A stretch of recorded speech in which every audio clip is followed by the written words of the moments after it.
เฮาทั้งหลายจังว่ามีบุญมันมาจากขันแล้วหนีจากนรกพ้นนรกพ้นเปรตพ้นอสุรกายพ้นสัตว์เดรัจฉานได้มาเป็นคนยกระดับจากคนมาเป็นมนุษย์มีศีลมีธรรมเข้าใจในเรื่องเล่าของชีวิตแก้วแหวนเงินทองเฮาก็หาอยู่ประกอบสัมมาอาชีพเลี้ยงปากเลี้ยงท้องเลี้ยงลูกเลี้ยงหลานอยู่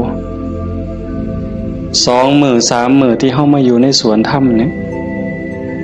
ขันไปค้าไปขายเด้มันสิได้จักบาทผู้บางคนได้เป็นพันผู้บางคนได้เป็นหมื่นแต่ญาติโยมคิดว่าเอาไว้ซะก่อนแก้วแหวนเงินทองก็มีค่าอยู่มีประโยชน์อยู่แต่มันบ่สู่บุญบ่สู่บุญบ่สู่กุศลบุญกุศลจะเฮ็ดให้เฮาดียิ่งขึ้นไปกว่านี้สูงขึ้นไปกว่านี้บุญเป็นที่เพิงปุญญานิปะละโลกัสสมิงปฏิทาหุนติปานินังเพราะเหตุว่าบุญนั้นเป็นที่พึ่งของสัตว์ทั้งหลายในโลกหน้าพร้อมทั้งโลกต่อไปเพิงได้ตั้งแต่วินาทีนี้ตั้งแต่วินาทีที่เฮ็ดบุญก็เอากายเอาวาจาเอาใจนี่เฮ็ดบาปก็เอากายวาจาใจนี่เฮ็ดบาปเฮ็ดให้เกิดความทุกข์เกิดความเดือดร้อนถ้าแม่นเฮ็ดบาปดูๆเฮ็ดบาปบ่อยๆเฮ็ดบาปหลายๆถึงในขณะที่เฮ็ดมันสิม่วนมันสิสะใจก็ตามแต่จากมื้อหนึ่งเวลาหนึ่งมันจะเดือดร้อนในข้าวที่มันลุ่มหลงมันก็บ่ย้านหยังดอกอย่างคนเป็นรักของเขาคนฆ่าเขาเนี่ยฆ่าสัตว์ลักทรัพย์ประพฤติผิดในกามล่วงเกินลูกหลานสามีภรรยาผู้อื่นนอกใจผัวเมียเจ้าของก็แล้วแต่ขี่ตัวใส่หลายป้ายสียุโยงให้แตกเหล่าสามัคคีตอนเฮ็ดตอนทำตอนกำลังมั่วเมาอยู่นี่ก็บ่ย้านหยังก็คิดว่ามันบ่มีผลแต่บัดฮอดเวลาหนึ่งมันจะเกิดความเศร้าหมองเกิดความย้านแต่มาว่าทุกคนเนี่ยแม่นสิปากคำเว้ายืนยันนักแน่นว่าบ่เชื่อดอกว่าบาปมีบุญมีชาติหน้าชาติก่อนนรกสวรรค์บ่มีดอกนั่นก็เว้าแต่ปากซ่อมมึงโหลดใครมีคนแนวนั้นอยู่ไกลเฮาปากว่าบ่ย้านแต่ว่าใจส่วนลึกเนี่ยมันยังมีอยู่วันๆอยู่คือกันบัดยามเจ็บยามไข้เฮายามที่บาปกรรมมันตามท่านตกทุกข์ได้ยากลำบากลำบนตอนนั้นสิกระวนกระวายเป็นทุกข์ตั้งแต่ยังมีชีวิตอยู่แต่ขันคนที่เชื่อมั่นอยู่แล้วว่าบาปมีบุญมีชาติหน้าชาติก่อนนรกสวรรค์มีขันเผลอไปเฮ็ดบาปปั๊บด้วยความคิดไม่ออกนี่เคยเป็นคิดบ่ดีบ่งามกับพ่อกับแม่กับครูบาอาจารย์พา2 องค์เจ้าเพียงแค่ความคิดแป๊บนิดเดียวเศร้าหมองเดือดร้อนทันทีเห็นบ่บ่ได้โดนเลยเด้อากาลิโกเลยเด้เกิดทุกข์เกิดเดือดร้อนทันทีบาปคือความทุกข์คือเครื่องเดือดร้อนในปัจจุบันส่งผลไปเรื่อยๆขันกำลังบาปมันแห้งมันยังส่งผลอยู่เจ็บไข้ไก่ล้มไก่ตายมันก็หลอกหลอนพาจิตตกไปสู่อบายนักสุดลงสู่นรก เบาลงมาเป็นเปรตอสุรกายเบาอีกเป็นสัตว์เดรัจฉานใส่บาปใส่กรรมอยู่นั่นเบาบางแล้วเมื่อเวลากลับมาเกิดเป็นคนอีกเถื่อเศษบาปตามมาพิการหูหนวกตั้งแต่เกิดผู้บางคนตาบอดตั้งแต่เกิดผู้บางคนอวัยวะบ่สมส่วนผู้บางคนอวัยวะครบคือหมูตีนครบมือครบแข้งขาครบแต่ว่าขี้ร้ายโยมว่ามันถูกซ้ำใดเห็นหมูเขางามเจ้าของก็นั่งเศร้าซองก็โจกงามเลยจะเป็นอุกจะเป็นอังลังเถื่อก็หน้าตาดีดีแต่พิการมันมีแนวเหตุในกลุ่มใจทุกข์ใจอยู่หันบ้านเมืองเขามีมือ10 นิ้วมือ10 นิ้วเจ้าของพันมี9เป็นตะยูว่าบัดนี้ไหวพระย่ำใดก็จักสิเสียงจักสิแคบจังได้ขาดก็บ่ดีขันเกินมา11 นิ้วแล้วบัดนี้สิ่งเหล่านี้เป็นผลของบาปที่ตามมาเล็กๆนะคำเป็นว่าอวัยวะก็คือหมูอยู่หน้าตาก็พ่อไปวัดไปว่าก็บ่พ่อสิอายคนปานใดแต่ว่าทุกข์ล่ะเฮ็ดเวียกปานไฟไหม้มือไหม้ตีนคำบ่ได้ยืนขึ้นบ่ได้อยู่แต่บ่พ่ออยู่พ่อกินจักเถอะเอาขันหาอีกแนวนึงดีละพ่ออยู่พ่อกินหน้าตาก็พ่อไปวัดไปว่าแต่ว่าได้ผัวขี่เหล่าเป็นจังไดขันสิป้ามันกันหักอยู่ได้เมียปล่อยเก่งบัดนี้เป็นจังไดเจ้าพ่ออยู่บ่บัดนี้ก็ยังว่าคู่กรรมคู่เวรเอาให้อีกก็ได้ผัวก็ดีดีเมียก็ดีดีบอกกันอ้อมแอมอ้อมแอมปานเทวดาแต่ว่าลูกปานผีบัดนี้ผ่านมันอย่างเดียวนอนก็บ่หลับกลางเว้นก็เป็นทุกข์กลางคืนก็เป็นทุกข์คิดอยากแต่น้ำลูกชายก็พอแห้งแล้วลูกสาวก็พอแห้งแล้วนั่นคือผลบาปแต่บุญล่ะ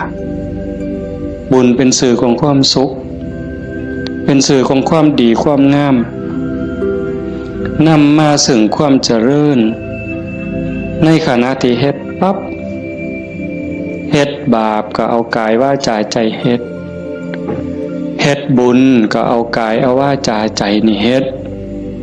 แต่ว่าบุญเฮ็ดแล้วมีความสุขบ่ต้องรอชาติหน้า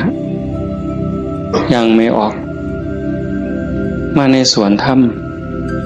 กราบพระปั๊บบ่แม่นกราบตามธรรมเนียมเนี่ยกราบด้วยความเข้าใจว่าเฮากราบพระรัตนตรัยพระพุทธเจ้าพระธรรมพระสงฆ์พระพุทธะนี่อยู่ในใจกราบลงไปโดยสำนึกขึ้นขององค์สมเด็จพระบรมศาสดามันเกิดความอิ่มใจเกิดปีติ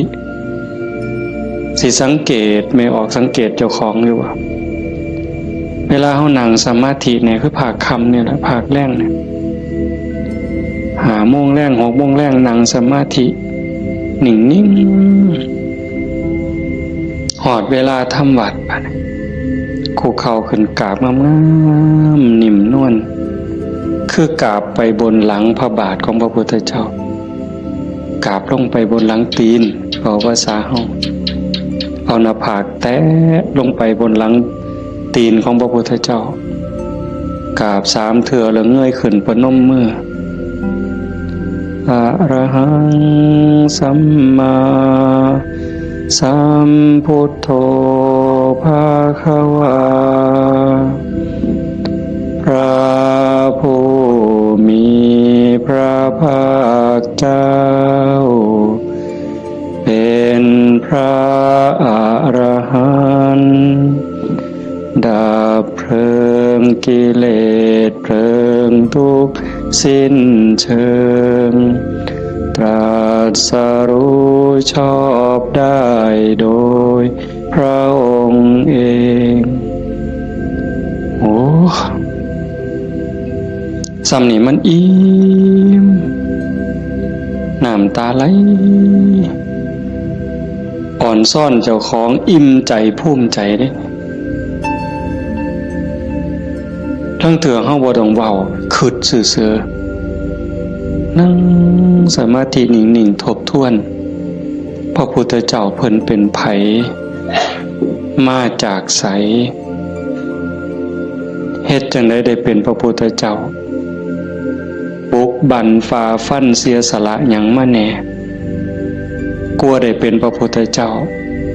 พอได้เป็นพระพุทธเจ้าแล้วขนขวาย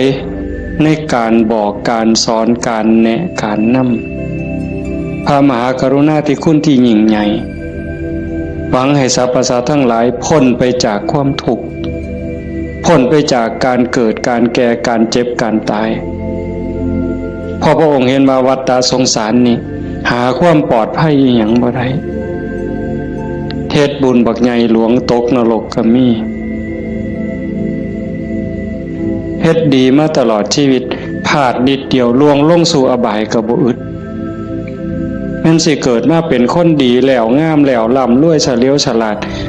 มียศถาบรรดาศักดิ์แล้วแต่ความทุกข์ก็บ่เคยห่างหายไปจากคนเกิดเป็นทุกข์โยมกระทบทวนเห็นเกิดในท้องแม่9 เดือน10 เดือนพัฒนาการเฮานั่งคดจ้องของอยู่ในท้องแม่มือคลอดแม่ก็เกือบตายทั้งเธอก็ตายอีหลีแม่ก็ห้องโฮโพสังกาหมดลูกลดออกมาสลบเลยลูกพดออกมาปั๊บก็หายกากลด100%เต็มหมดสุคนทุกข์เลยเกิดมาทุกข์แก่ก็ทุกข์หูจักสุคนละนั่งอยู่นี่เจ็บแขวเจ็บข้างเจ็บแข้งเจ็บขาปวดหลังปวดแอวเคยหมดสุคนนะหัวงอกตั้งแต่หัวงอกก็คือมันบ่เจ็บบ่ปวดก็ทุกข์เว้ยไม่ออกเป็นเลยว่ะซองกระจกเห็นผมงอกนี่ถอนปั๊บหลดย่านเข้าว่าเจ้าของเฒ่าเห็นบ่อายุ40คนเขาเอิ้นแม่ใหญ่ได้งวกปั๊บตาเขียวปื้อเลยเด้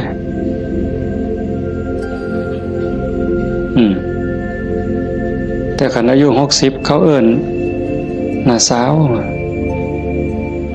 อายุปานใดล่ะ60โอ้ว่าแต่แม่น45หนูกินฮอดข้าวเลยเป็นบ้าเด้นี่ดีใจอ่ะเห็นบ่เข้าก็เป็นทุกข์เจ็บก็เป็นทุกข์ตายล่ะคนตายตอนมันตายแล้วมันบ่ทุกข์ดอกร่างกายหั่นแต่ว่าความรู้สึกนึกคิดน่ะมันห่างย่านตอนบ่ทันตายเนี่ยมันย่านนะเป็นหยังจังย่านหันคำถามแนวนี้เป็นหยังจังย่านตายบ่มั่นใจในเจ้าของที่จริงกันเฮาเฮ็ดบุญเฮ็ดกุศลสร้างคุณงามความดีไว้เพียงพอมันสิย่านเฮ็ดหยังอาตมาคือกันอาตมาย่านตายไม่ออกยังย่านตายอาตมาย่านอาตมาตกนรกนี่หม่องมันแม่นอีหลีบัดนี้คันว่าตายปั๊บอาตมาจะไปเกิดเป็นเทวดามีสวรรค์วิมานกว้างใหญ่มีบริวารล้อมหน้าล้อมหลังมีทิพย์หมดทั้งสิไปเกิดเป็นพรหมจังสิไปย่านเฮ็ดหยังมันภาษาเฮาสิหนีจากบัวข้วยนอนจะขี้ตมจะขี้งัวขี้ข้วยไปขึ้นปราสาทมีเครื่องย้อมเครื่องท่ามีความหอมเต็มสะดวกสบายเฮาก็บ่ได้ย่านแต่นี่มันสิตกลงไปหลายกว่าเก่าเนี่ยมันก็เลยย่านแม่นเฮาบ่อาตมาบ่ฮู้ดอกโยมก็คิดเอาเองว่าโยมย่านคืออาตมาบ่ ตายมันทุกข์ตั้งเถื่อก่อนตายเนี่ยญาติโยมนี่คนประพฤติปฏิบัติธรรมไปร่วมงานศพดูๆไปเยี่ยมคนป่วยบ่อยๆนี่ได้น้อมธรรมเข้ามาใส่ตนซ้ำใดเห็นคนเจ็บคนป่วยทรมานโอ้ยบัดหอดข้าวเจ้าของสิเป็นจังไดเนาะ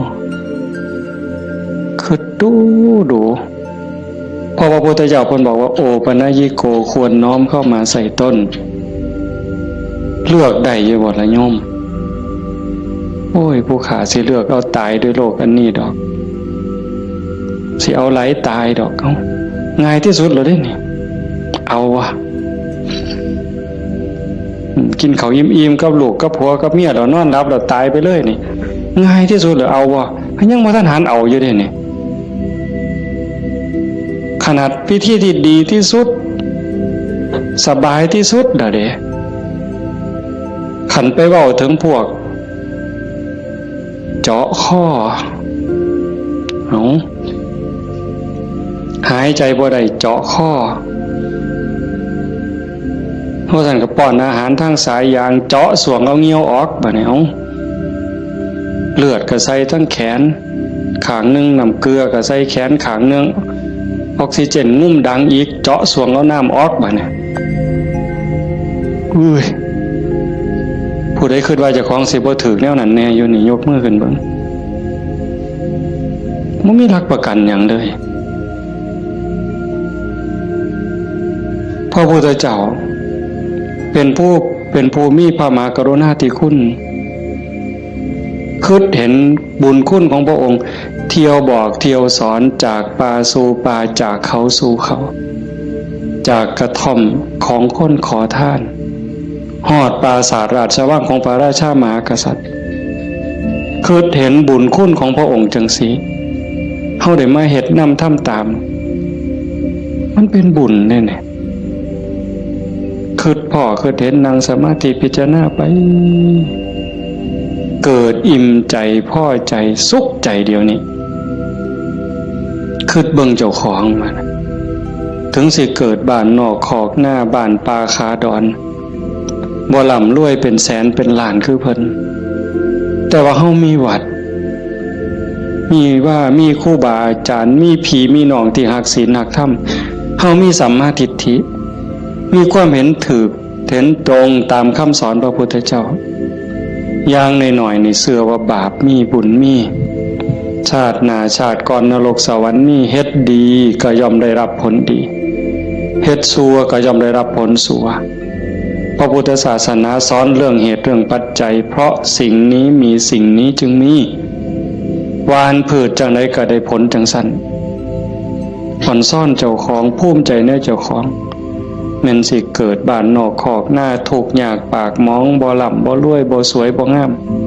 แต่เฮามีโอกาสได้เข้าวัดได้มีโอกาสปฏิบัติธรรมเป็นผู้บ่ประมาทได้ยินเสียงปากเสียงเว้าของครูบาอาจารย์น้อมนำลงสู่การประพฤติปฏิบัติซ้ำนี่เฮากับพ่อแห้งอ่ะเนี่ยโยมเป็นบุญล่ะเด้นี่เกิดปีติเกิดความอิ่มใจแล้วก็ตั้งตนในความบ่ประมาทอีกอันนี้หมายถึงบุญเฮ็ดปั๊บก็เกิดความสุขใจอิ่มใจปั๊บขันเฮ็ดเรื่อยๆเฮ็ดบ่อยๆเฮ็ดดูๆจิตนึกตั้งแต่ถึงคุณงามความดีบัดเจ็บบัดป่วยบัดไข้บัดหนาวบัดสิล้มสิตายนิมิตที่มันดีมันงามนำพาดวงจิตดับปุ๊บไปสู่สุคติขันมันเฮ็ดดูอันนี้หมายถึงดีเด้ให้ท่านรักษาศีลเจริญภาวนาเลี้ยงพ่อเลี้ยงแม่เขาวัดเขาว่าสร้างน้ำทำบุญมีจิตเอื้อเฟื้อเกื้อกูลนะขันมันเฮ็ดดูบ่อยๆจิตมันเที่ยวทางนี่ดูอั่นดอกมันก็ง่ายต่อการสิเกิดสิ่งเหล่านี้ในการจูงจิตไปสู่สุคติดับปุ๊บก็ไปสู่สวรรค์ไปสู่พรหมเอื่นว่าไปสู่สุคติใส่บุญใส่กุศลไปจนหมดแห้งของบุญของบาปของบุญของกุศลส่วนนั้น เมื่อเวลาขันบ่ท่านถึงความเป็นพระอริยเจ้ากลับมาเกิดเป็นคนอีกเถื่อมัน ผลบุญพามาเกิดเป็นคนเศษบุญตามมาปุ๊บรูปร่างหน้าตาผิวพรรณสวยสดงดงามมีความอ่อนน้อมอ่อนโยนมาแต่ต้นเกิดในตระกูลสูงเชื่อผู้ดีให้ทานมาหลายๆด้วยจิตศรัทธารวยตั้งแต่เกิดแต่มาว่ามาหลายปีแล้วว่าขันคนให้ทานด้วยความศรัทธาด้วยความเลื่อมใสเฮ็ดด้วยความจริงใจผลมันให้รวยบางเทื่อรวยตั้งแต่เกิดบ่ทันมื่นตาซ้ำปู่ย่าตายายเตรียมฝากธนาคารไว้ให้เปิดบัญชีไว้รับเป็นร้อยล้านพันล้านล่ะเห็นบ่ล่ะนั่นคืออานิสงส์ของศีลของทานของบุญของกุศลสวยรวยสวยผอมงามผอมรวยผอมฉลาดผอมโรคภัยไข้เจ็บหน่อยอายุยืนมีคนเคารพนับหน้าถือตาเว้าหยังคนก็เชื่อถอยฟังคำผู้ใดบ่อยากได้เนี่ยก็ 100% ทุกคนอยากได้แต่ว่าอยากซื่อๆมันบ่ได้แบบนั้นต้องเฮ็ดต้องสร้างเหตุปัจจัยแต่ว่าคนไทยในปัจจุบันเนี่ยตมาว่าก็กำลังหลงทางไปไกลคือกันมองจังหนึ่งก็คือศาสนาพุทธเจริญเบิ่งอีกแนวหนึ่งก็คือเสื่อมเต็มทีในเวลาเนี่ยนี่คือชุมนุมชนของเฮาเนี่ยกลุ่มเฮาเนี่ยคือเจริญอยู่แต่ว่าอีกกลุ่มหนึ่งมันอาศัยพุทธศาสนาติดยี่ห้อพุทธศาสนาแต่ว่าเนื้อในแกะกล่องเปิดขวดกินเข้าไปมันบ่แม่นบ่อยากเว้าหลายปานใดดอกเรื่องหมู่นี้แต่มันเท่ากับเป็นตะเว้าอ่อนวอนบวงสรวงพิธีกรรมเนี่ยมันออกนอกทางหมดนิยมคันมันสิง่ายปานนี้พระพุทธเจ้าสิมานั่งเฮ็ดหยังสิสอนเฮาให้ฝึกให้ฝนให้เพียรเฮ็ดหยังครูบาอาจารย์หลวงปู่หมั่นหลวงปู่ชาเอาชีวิตเกือบบ่รอดก็สั่นก็ครึ่งฝ่ายแล้วก็มาผูกหัวเจ้าของก็สวดซะทีล่ะอิติปิโส1,800,000ก็เลยตัวให้มันหอเวินกิเลสคูโคบเอาโลดติล่ะมันแม่นบ่ล่ะกระแสนี่กำลังแห้งไม่ออกกระแสนี่กำลังหลายนั่งเถื่อกับเงินนี่เป็นตัวตั้งบ่ได้ตั้งใจดอกแต่ขี่รถมาได้ยินไหมเปิดวิทยุฟังแถวนี่ล่ะวิทยุแถวนี่ล่ะหมดน้ำกันนี่ล่ะเนาะพอมันได้เงินหลายบางมื้อวันที่2บ่อาจจะมาไปเทศงานนึงเทศจบคนกำลังลังมาอันนี้มือสาวมือรุ่นเลยก็เลยถามประธานงานเขาก็บ่ฮู้ดอกว่าท่านเข้าใจมันเป็นแนวใดนะถามว่าเป็นจังได๋งานเรียบร้อยดีอยู่บ่ว่าซั่นเรียบร้อยอยู่ค่าน้อยเพิ่นว่าอุ้ยได้เงิน800,000กว่าเพิ่นว่าสาธุว่ะงานขึ้นเดียวง่ายแจกไม่หีบกันหมดขึ้นเนี่ยอย่าคอหมดไว้ก็ออกแบ่งใหญ่ๆถ้ามาเสือว่าพระพุทธเจ้าบ่สอนแล้วก็บ่ได้พาเฮ็ดแนวนั้นแต่แนวจังซี่นี่ไม่ออกบ่ออกนอกจากเป็นบุญเป็นกุศลเด้เฮามาเฮ็ดในมื้อนี้เวลานี้เด้นอกจากมาสร้างบุญแล้วมาหาที่เพิงสำหรับดวงจิตดวงวิญญาณเจ้าของแล้วชีวิตมันมีกายกับใจอย่างว่าร่างกายประกอบด้วยดินน้ำลมไฟเหมือนเวลามันก็แตกสลายดินขึ้นดินน้ำขึ้นน้ำลมขึ้นลมไฟขึ้นไฟแต่กระแสจิตกระแสใจกระแสวิญญาณเดินทางต่อหอบบุญหอบบาปไปขันดวงจิตดวงใจดวงใดได้รับการพัฒนานอกจากบุญแล้วพัฒนาคือมันเหตุให้เกิดให้มียกระดับเจ้าของสูงขึ้น สูงขึ้นจากอำนาจการบีบคั้นกดขี่ข่มเหงของกิเลสคือความโลภความโกรธความหลงจิตดวงนั้นเบายิ่งเบายิ่งละเอียดยิ่งสูงใกล้พระพุทธเจ้าไปเรื่อยๆเรื่อยๆเรื่อยๆขันใจต่ำก็หมายความว่ากิเลสถมมันหลายใจสูงกิเลสติดหน่อยขันสูงที่สุดกิเลสเกาะบ่ได้ก็เป็นอิสระจากกิเลสไปเข้ามาเดินจงกรมมานั่งสมาธิสวดมนต์ฟังเทศน์ฟังธรรมก็เพื่อสิซักฟอกจิตใจเจ้าของการฟังธรรมนี่ก็เป็นตนหนึ่งเฮ็ดให้เฮาได้เกิดปีติเกิดความสุขเกิดสมาธิตั้งแต่เกิดความเข้าใจได้ส่องได้ทางยกจิตเจ้าของให้มันสูงยิ่งขึ้นได้เฮาก็เฮ็ดหลายๆอย่างทั้งการฟังทั้งการประพฤติปฏิบัติทั้งการสวดมนต์เฮาถ้ามัดแปลมันยิ่งเห็นยิ่งเข้าใจอย่าเอาเพียงแค่มวลเอาเพียงแค่ความไพเราะอย่างเดียวเฮาสวดซาๆเฮามีโอกาสพินิจพิจารณาถึงความหมายที่เฮากล่าวออกไปแต่ละคำน้อมนึกเห็นพระพุทธเจ้านึกถึงครูบาอาจารย์พระอริยสงฆ์คือจังเพิ่นบอกเพิ่นสอนอ่านไปนำสวดไปนำพิจารณาหาเหตุหาผลหาความหมายนำมันจะได้เข้าใจยิ่งขึ้นคันเฮาคิดจังสี่คือโยมพอออกผู้เป็นเจ้าภาพเป็นตะเงิดคนนี่หลีเด้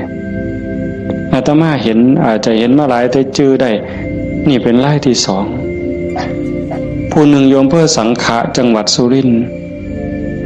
เฮ็ดแรกๆเนี่ยเฮ็ดเป็นรีสอร์ทเฮ็ดสวนนี่เป็นรีสอร์ทมีบ้านพักเอาไปเอามาไปปฏิบัติธรรมดูเขาก็คือสิบ่ต่างกับเจ้าภาพเฮาใจตกลงไปในกระแสธรรมหักศีลหักธรรมมั่นใจแล้วว่าอันใดสิเป็นที่เพิงของชีวิตอันใดสิเป็นสมบัติควรสิถือออกจากโลกนี้ก็ค่อยๆเปลี่ยนบัดนี้จากรีสอร์ทจากบ้านพักนัดพี่นัดน้องไปร่วมปฏิบัติจากกลุ่มก่อนเล็กๆจัดประกาศงานบักใหญ่มีงานปฏิบัติธรรมมาหลายปีตั้งสถานีวิทยุคือกันเลย2 ปีที่ผ่านมาหลังเนี่ยจัดงานปริวาสโยมได้ไหนไม่ออกได้ไหนเอาสวนเจ้าของจัดเป็นงานปฏิบัติธรรมเอานิมนต์พระมาเข้าอยู่ปริวาสกรรมญาติโยมไม่ออกชาวบ้านกับมาร่วมปฏิบัตินำกับพ่อๆกันนี่แหละครับเฮาแต่เพิ่นก็มีพระเสริมเข้ามานี่คือมั่นใจแล้วว่าสิ่งที่สิถือออกจากโลกนี้นอกจากบุญกุศลคุณงามความดียังมีโอกาสได้คัดเกลาจิตใจยกระดับจิตวิญญาณเจ้าของให้สูงขึ้นให้มันสูงขึ้นจากอำนาจของความโลภความโกรธความหลงความอิจฉาริษยาอาฆาตพยาบาทจองเว้นหน่อยเนื้อต่ำใจบุญยังบ่ท่านปลอดภัยปานใดเลยดีอยู่แต่บ่ท่านปลอดภัยเพราะว่าคำสอนของศาสนาญาติโยมก็ได้ยินอยู่แล้วหลายๆมื้อเฮาก็ทำวัดอยู่ประจำละชั่วประพฤติดีเห็นบ่ละชั่วประพฤติดีทำจิตให้บริสุทธิ์ตัวจิตบริสุทธิ์นี่จึงเป็นพุทธศาสนา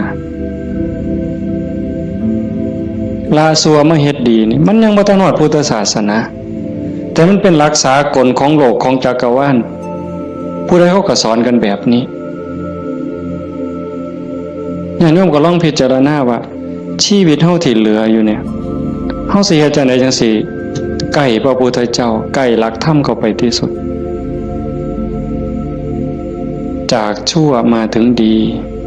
จากดีไปถึงว่างจากชั่วมาถึงดีจากดีไปถึงว่างตัวทางสายกลางเนี่ยเฮาเดินจงกรมเฮานั่งสมาธิแน่ๆแล้วเฮานั่งเอาบุญแต่ว่าเหนือกว่านั้นเด้การพัฒนาการยกระดับจิตโยมก็ต้องเบิ่งนำ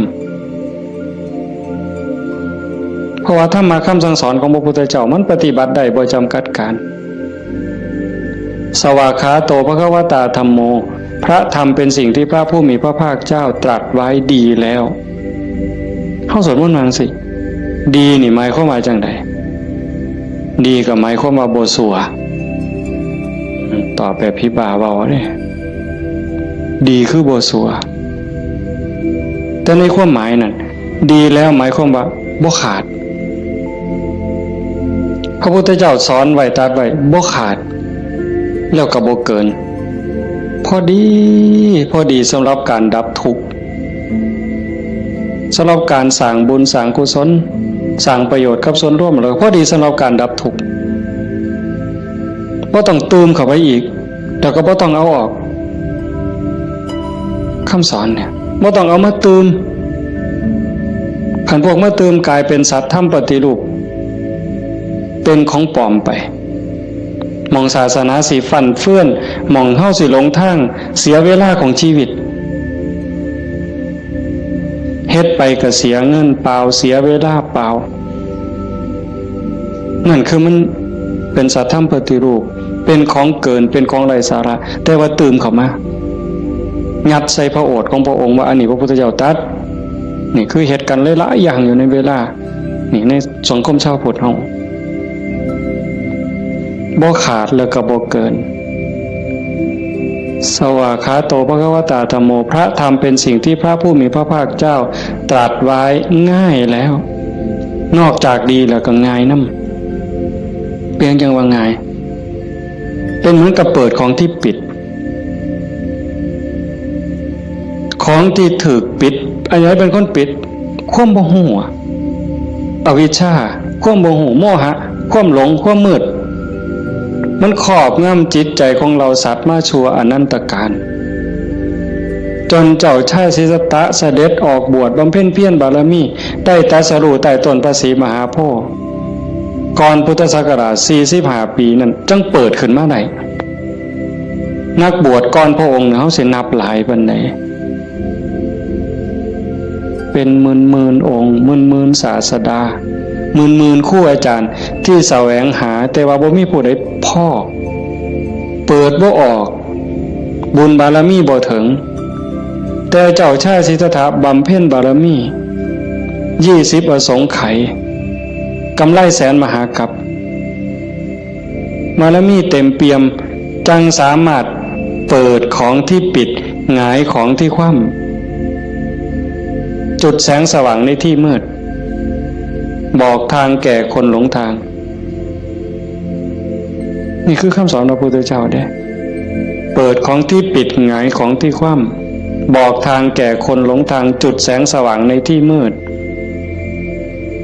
ก็จังว่าตรัสไว้ง่ายแล้วทำอันมีส่วนขี้ริ้วพระองค์เฉือนออกหมดสิ้นแล้วตัวใดมันเฟือมันฝุ่มเฟื่อยเป็นเรื่องไร้สาระเฮ็ดให้เสียเวลาพระองค์ปาดออกเฉือนออกหมด คือกันครับใบใหม่เมิดป่าแต่พระองค์นำมาสอนซ้ำกับกำใหม่ในมือใบใหม่ในกำมือเนี่ยม้วนหลายมันบ่เป็นประโยชน์บ่เป็นไปเพื่อการดับทุกข์มันอาจเสียหลายคือกับใบใหม่ในป่าสูตรนั่นสูตรนี่สูตรยารักษาโรคสูตรสะเดาะเคราะห์ต่อชะตายังก็สิบอกกันทุกซุมื้อเสริมดวงเสริมมงคลนั่นก็แล้วแต่วิชาที่มันบ่เป็นไปตรงไปเพื่อความดับทุกข์พระองค์บ่เอามาสอนเฉือนออกบ่เอามาเว้าถือเป็นเรื่องไร้สาระเป็นหยังจังเอาแต่สิ่งที่มันเป็นประโยชน์ล้วนๆเอาแต่แก่นเพราะว่าวันเวลาของชีวิตเฮาบ่พอโยมชีวิตหนึ่งๆเฮาบ่พอสำหรับการจะปลดเปลื้องกิเลสออกจากใจเป็นเรื่องรีบด่วนวันเวลาของชีวิตเฮามันบ่ถึง100 ปีจะคนเนี่ยเห็นบ่เบิ่งดีๆเด้ เฮาเกิดมาอยู่ในโลกนี่มันบ่เกิน100 ปีหลายคนอยู่นี่60แล้ว70แล้วอายุจน70หัวงอกแขวหักแล้วเนี่ยกิเลสลดลงหรือยังถามเจ้าของเบิ่งยังเครียดให้ลูกเขยบ่เครียดให้ลูกไผ่บ่ไปตักอาหารยามมื้อเช้านี่มันอยากได้หลายเกินจำเป็นบ่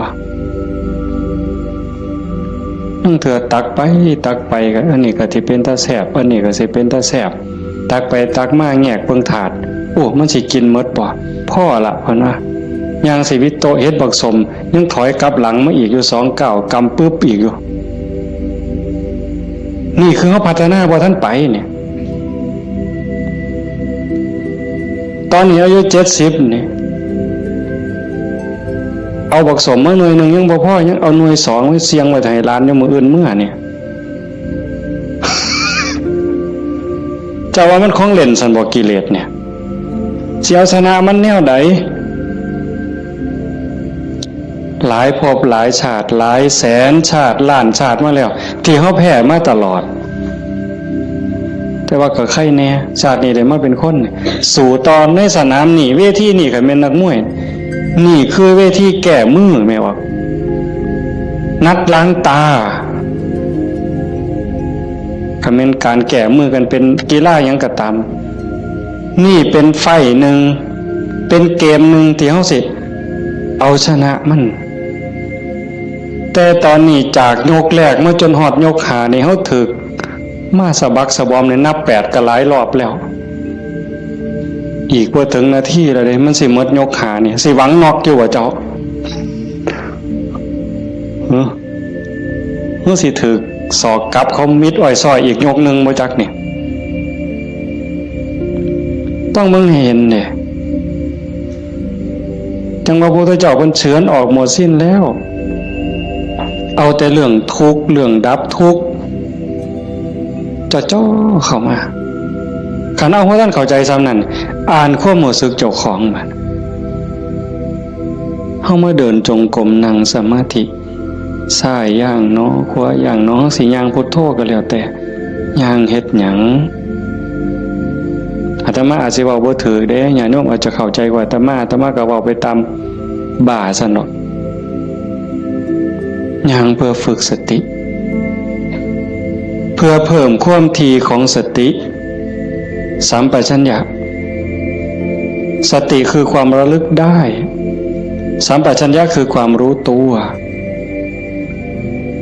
ฝึกบ่ให้เฮาเผลอนี่เอาวันนี้เรื่องบุญน่ะมันของตายอยู่แล้วไม่ออกบ่ออกเรื่องบุญน่ะของตายเพียงแค่เฮาตั้งอกตั้งใจมีศรัทธามาเฮ็ดให้บุญของตายมันได้อยู่แล้วจากชั่วมาถึงดีจากดีมาถึงว่างจากบาปมาถึงบุญจากบุญไปถึงว่างเนี่ยบุญน่ะของตายเฮาเพียงแค่มีศรัทธามานี่มันมหาศาลล่ะบุญเป็นต้นหนุนแต่เฮาสิเอาดีกว่านั้นบ่คันเจ้าดีกว่านั้นทุกอย่างก้าวที่เฮาย่างซ้ายหูว่าซ้ายขวาหูว่าขวาคันสิเอาขวาพูดซ้ายโทก็ให้ฮู้อย่าให้จิตออกนอกปกติคนเฮานี่จิตมันสิส่งออกนอกย้อนไปอดีตบ้างมื้อวานมื้อก่อนปีกาย10 ปีก่อนยังเอามาคิดดีบ่ดีก็ให้คือเห็นแนวเป็นตะทุกข์หลายเศร้าหลายนอนให้คือเห็นตั้งแต่10 ปีก่อนพุทธอันนี้ก็บ่แม่นคิดไปคิดมาเห็นตั้งแต่อดีตได้ตามใจเฮ็ดอันนั้นก็แม่นหมดแน่นหมดถูกใจเจ้าของหมดนอนหัวยุ่มอยู่อันนี้ก็บ้าบ่แม่นคันบ่อยู่กับอดีตบ่นี่พูดอนาคตมื้ออื่นมื้อนี้ผู้เขาหดบ่นอพุ่นย่านผู้เหี่ยวมึงดิล่ะอีหล่าหลานน้อยมันสิคิดฮอดแม่ใหญ่มันบ่นอไปดอกเด้อันนั้นอันนี้มันสิได้เป็นจังซี่บ่เกิดความวิตกกังวลไปข้างหน้าอันนี้ก็บ่แม่นการประพฤติปฏิบัติพระพุทธเจ้าเพิ่นบอกให้อยู่ในปัจจุบันอดีตก็ละไปแล้วอนาคตก็ยังไม่มา ให้อยู่กับปัจจุบันที่เฮาพุทโธนี่คือเห็นปัจจุบันหายใจเข้าพุทนี่เห็นปัจจุบันโธออกนี่เห็นปัจจุบันในเมื่อมีสติอยู่กับปัจจุบันอันนี้เป็นเครื่องฝึกเป็นเครื่องมือในการฝึกจิตที่มันเคยวอกแวกไปอดีตแน่อนาคตแน่บ่นิ่งแน่เพราะเฮาจับไว้กับอารมณ์พระกรรมฐานผู้บางคนก็ท้องพองท้องยุบหนอพองหนอพุทโธคือลมหายใจซื่อๆเอามันมาจับไว้นี่จิตมันก็ค่อยนิ่งเข้ากันเฮาบ่ลดละความเพียรคันจะว่าถึงสติเป็นคือกับหัวสติเตสังนิวารนังสติเป็นเครื่องกั้นหยังกั้นกิเลสคือความเศร้าหมองคือความมืดความเศร้าหมองแห่งจิตแห่งใจบ่ให้มันมาท่วมทับจิต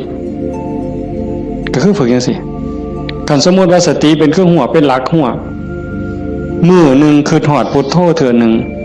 ขาดบ่เนี่ยเมื่อมือคือถอดพุทโธได้เทื่อหนึ่ง2เทื่อ10เทื่อ100เทื่อก็ยังว่าห่างคันมันเป็นรักหัวนี่ลมหอดสร้างคันสมมุติว่าเฮ็ดให้เฮ็ดหน้านี่บ่ว่าแต่งัวเขาสิมากินดอกข้วยสิมากินดอกลมหอดสร้างหัวมันห่างเห็นมั้ยมื้อนี้เฮาฝึกดูๆมาเพียรปฏิบัตินี่ฝังหลักทีเขาแต่ก่อนมันห่างเป็น 2-3 เมตรสร้างเขาได้วันนี้ปักเขาไปกลางกึบเหลืออยู่เมตรครึ่งสร้างเขาบ่ล้มเนี่ยแต่ว่าคุ้ยเขาได้เด้ฝึกเขาไปอีกเพี้ยนไปอีกพยายามเขาไปอีกฟักกึบเขาไปอีกจากเมตรครึ่งเหลือ75เส้นจบคุ้ยเขาบ่ได้งัวเขาบ่ได้แต่ว่าหมูอาจสิเขาได้เด้หลุดมุนได้เสียบเข้ากลางกึบเหลือ30กว่าเส้นหมูเขาว่าได้แต่ม้าเขาได้มันเพี้ยนเขาไปอีกซับเขากลางจาก30กว่าเหลืออยู่20 15ขึ้นไปหา20เสียบเขาไปอีกเหลืออยู่10กว่าเส้นมันแล้วไก่ก็เขาบ่ได้เสียบเขาไปอีกไก่เขาบ่ได้กบอาจสิเขาได้ที่เขาอีกกบเขาบ่ได้เขียดโม่เขาได้ที่เขาอีกเขียดโม่เขาบ่ได้เขาได้แต่เขียดขึ้นหน้าสติเฮาคือกันสติสัมปชัญญะฝึกบ่อยๆฝึกดูๆเห็นดูๆหูดูๆมันก็จะเป็นความชำนิชำนาญความระลึกรู้ระลึกเห็นบ่อยๆเกิดขึ้นอยู่ในปัจจุบันบ่อยๆบ่ได้แวบไปสู่อดีตบ่ได้แวบไปสู่อนาคตเกิดความตั้งมั่นเกิดความมั่นคงสติสัมปชัญญะสมาธิความตั้งมั่นได้บ่สมาธิคือความตั้งมั่นแห่งจิตบ่วอกแวกปัญญารอบรู้ในกองสังขารที่มันมาหลอกจิตสังขารกลางกายก็อีกอย่างนึงสังขารคือจิตใจก็อีกอย่างนึงกายนั่งนิ่งแต่ว่าจิตมันคิดไปทั่วทิพย์ทั่วแดนในเมื่อหูจักเรื่อยๆหูจักบ่อยๆพยายามผูกมันไว้คอยตะล่อมจิตมันคือลิงเพิ่นยังว่าผูกไว้คือผูกลิงใส่หลักสติเป็นเหมือนกับเชือกองค์ภาวนาเป็นคือกับหลักมันสิดื้อปานใดลิงมันดื้อไปโลดมันไปบ่ได้จักหน่อยมันก็ล่ามันก็ซ่าลงจักหน่อยก็นั่งจิตเฮาคือกันเฮาบ่เครียดดอกมันไปก็ปล่อยมันไประลึกได้ปั๊บก็กลับมาใหม่ระลึกได้ปั๊บกลับมาใหม่ดูเขา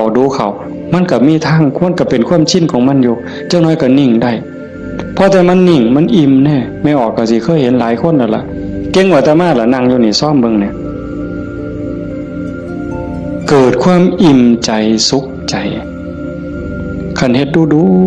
บ่อยๆอย่างเฮาเบิ่งท้องพองท้องยุบเห็นคักๆขณะที่ท้องพองขึ้นปุ๊บทอเส้นผมปุ๊บขึ้นมาก็เห็นยุบลงปุ๊บทอเส้นผมนี่ก็เห็นหายใจเข้าหายใจออกคือกันในนี่มันก็มีการเกิดดับเห็นอยู่ในเมื่อที่ทั้งสัตว์ปั๊บเกิดปีติเกิดความสุขเกิดอิ่มใจอันนี้เล็กๆดอกข ของเล่นหน่อยๆขนาดบางเถื่อเฮาเฮ็ดดูๆบ่อยๆจนได้หูจักมันแน่แล้วบัดเกิดมื้อนึงเวลานึงเฮามีเรื่องต้องคิดต้องอ่านมันหนหูหนหวยกัดกลุ่มกระวนกระวายคิดพอปั๊บคิดฮอดกรรมฐานหายใจเข้าดึงลมหายใจเข้าหายใจยาวๆบึ๊บหายใจออกบึ๊บเย็นว่าขนลุกวืบโล่งอันนี้ก็มีก็เป็นบอนพักอีกอันนึงคันเฮ็ดจังสี่ดูๆบ่อยๆเฮาสิเล่นจังไดกับมันก็ได้ไม่ออกแล้วเคยเบิ่งความคิดเจ้าของบ่นั่งเบิ่งซื่อๆเนี่ยหลังจากเบิ่งลมหายใจเข้าหายใจออกพอสมควรบัดเวลานึงเฮาอยากเล่นกับความคิดตั้งสตินั่งจังซี่ปั๊บก็หลับตาเบิ่งรูปเจ้าของนั่งหลังจากนั้นก็ย้อนเข้ามาทางในเบิ่งจิตที่มันนิ่งอยู่ธรรมชาติจิตมันนิ่งมันว่างมันสว่างเป็นประภัสสรแต่กิเลส ความโลภความโกรธความหลงนั้นมันเป็นแขกมาเยี่ยมมาเยือนชั่วคู่ชั่วข้าวเยี่ยมแล้วก็ไปเยี่ยมแล้วก็ไปแต่ว่าเฮาขาดสติบ่นี่มันเยี่ยมตลอดเวลามาทางตาแน่ทางหูแน่ทางจมูกแน่ทางลิ้นแน่ทางกายแน่รับหูรับตาไว้ก็มาทางใจคิดอยู่ตลอดนี่คือแขกในเมื่อแขกมาเยี่ยมดูจิตใจอ่อนล้าเจ้าของบ้านบ่ได้พักข้าแต่ตอนรับแขก ไม่ว่าเคยเป็นบ่ล่ะสมมุติว่าเป็นเฮาเนี่ยนะเดี๋ยวกับผู้นั้นมาผู้นี้มาตอนรับอยู่มัดมือมัดเว้นหาข้าวหาน้ำมาอยู่ให้กินคอยเว้าคอยจาทักทายปราศัยเมื่อยเนี่ยคนบ่ได้พักก็เมื่อยก็ล้าใจบ่ได้พักก็คือกันเดี๋ยวก็โลภเดี๋ยวก็โกรธเดี๋ยวก็หลงเดี๋ยวก็ฮักเดี๋ยวก็ซังเดี๋ยวก็ย่านอยู่หั่นแต่คันเฮาได้เฮ็ดสมาธิได้ภาวนาจิตมันได้พักเป็นพักเกิดความหนักแน่นมั่นคงเด้เวลาที่จิตเฮามีสมาธิเกิดความหนักแน่นมันบ่เป็นสมาธิแบบที่เฮาเว้าถึงกันจนว่านิ่งสว่างดับไปเป็นชั่วโมง2ชั่วโมงเป็นมื้อเป็นเว้นก็สร้างเพียงแค่เฮาเห็นลมเข้าลมออกเนี่ยคือเห็นพุทโธติดต่อกันจัก5นาที10นาทีมันมีแห้งเด้ไม่ออกหลายคนเป็นอยู่มั้งเห็นพุทโธลมเข้าก็พูดลมออกก็โทต่อกันจัก5นาที10นาทีนี่มันเกิดความมั่นคงในใจใครแม่นกกเสานี่ก็ซ้ำเสาปูนแล้วอยู่บ่ติงเด้จิตใจบ่หวั่นไหวนักแน่นมั่นคงโยกบ่ได้เห็นบ่แต่ขันไปกว่านั้นบัดน่ะอ่านเบิ่งความคิดปั๊บหูปั๊บคิดปั๊บหูปั๊บคิดปั๊บหูปั๊บเฮานั่งจังซี่คือกันไม่ออกคันสมมุติว่าเฮาพุทโธแล้วมันมักคิดเอาแนวใหม่มึงคิดกูสิเบิ่งบัดนี้บ่พุทโธแล้วเศร้าพุทโธคิดปั๊บหูปั๊บคิดปั๊บหูปั๊บบ่คิดต่อมันเด้บ่คิดซอยมันหูมันซื่อๆมันเศร้าเด้หูปั๊บมันเศร้าเลยเด้มันอยากอายซ้ำกับลูกกับหลานสิไปลักกินของเนี่ยเสียงตาหน่อยเบิ่งหดมือปั๊บโลดเด้เป็นแนวนั้นเบิ่งความคิดอันนี้ก็ตนหนึ่งเอาไปเอามาหูขบวนการกันแรกๆตั้งเถอะมันคิดไปแล้วสมมุติคือเขียนหนังสือนี่บออานอบานไม่โทบ้านบออัวบัวหออามองามฮอดพุ่นจังคิดออกฮอดม่อมาแล้วโอ้ยคิดไปหยังฮอดพุ่นตั้งสติไหมมันเขียนไหมมันอาจสิฮอดงออาบ่ทันได้ม่อมาฮอดสระปั๊บหูปั๊บคันหูรู้มันสิสั่นเข่าได้บัดแต่คันแรกๆปั๊บมันฮอดงออามองามบ้านบัวงามมันเฮาตั้งสติดีๆเอาก่อนมันมาฮอดม่อมาเนี่ยมันว่าหยังก่อนสระอาก่อนสระอาเด้งองูก่อนงองูเด้ว่าแหวนก่อนว่าแหวนมหานากาศก่อนมหานากาศบ่ใบไม้ไล่ถอยกลับมา มาลุ้นไปอีกสั่นเข่าสั่นเข่าสั่นเข่าสั่นเข่าสั่นเข่าคิดปั๊บหูปั๊บคิดปั๊บหูปั๊บการปรุงแต่งของจิตของสังขารมันไปบ่ได้ไกลเพราะหูมันอยู่จอบมันอยู่จากไปหอดบ้านบัวงามมันต้องบทสุดท้ายมันหอดเพียงแค่บออาเพราะท่านไม่โทษสั่นเข้ามาหอดบอใบใหม่มัดโตเบิ่งดูบอใบใหม่เพียงแค่ขอดหัวหูจักหยุดปุ๊บเป็นได้แนวไหนก็เป็นนะตรงมันว่างตรงมันนิ่งตรงนี้กิเลสบ่มานั่นคือจิตเดิมๆสะอาดบริสุทธิ์บ่พาเจ้าของถูกเข้าใจได้เลยว่าคำสอนของพระพุทธศาสนาสูงสุดเพื่อบ่ทุกข์คำสอนของพระพุทธเจ้าทั้งหมดเป็นไปเพื่อดับทุกข์เป็นไปเพื่อพ้นทุกข์จังว่าความว่างจากความยึดมั่นในความเป็นตัวเป็นตนในสิ่งที่ใดที่มีที่เป็นเฮาประพฤติปฏิบัติจังสี่คือกันเดินจงกรมนั่งสมาธิ